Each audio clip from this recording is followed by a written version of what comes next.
धर्मराज युधिष्ठिर बोले, हे जनार्दन, चैत्र माह के कृष्ण पक्ष की एकादशी का क्या नाम है तथा उसकी विधि क्या है?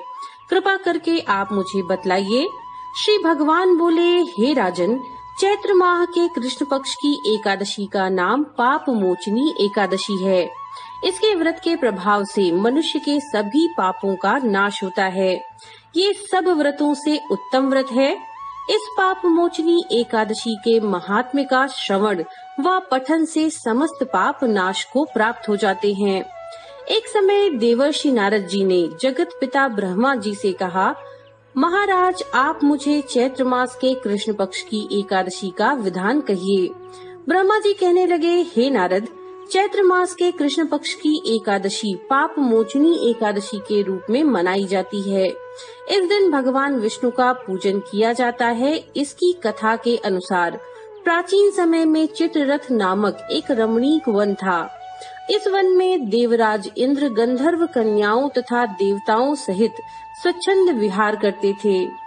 एक बार मेधावी नामक ऋषि भी वहाँ पर तपस्या कर रहे थे।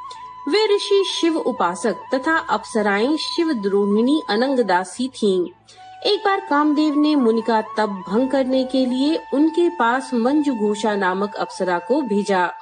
युवावस्था वाले मुनि अप्सरा के हाव भाव, नृत्य, गीत तथा कटाक्षों पर काम मोहित हो गए। रति क्रीड़ा करते हुए 57 वर्ष व्यतीत हो गए। एक दिन मंजुघोषा ने देवलोक जाने की आज्ञा मांगी। उसके द्वारा आज्ञा मांगने पर मुनि को भान आया और उन्हें आत्मज्ञान हुआ कि मुझे रसातल में पहुंचाने का एकमात्र कारण अप्सरा मंजुघोषा ही है। क्रोधित होकर उन्होंने मंजुघोषा को पिशाचिनी होने का श्राप दे दिया। श्राप सुनकर मंजुघोषा ने कांपते हुए ऋषि से मुक्ति का उपाय पूछा।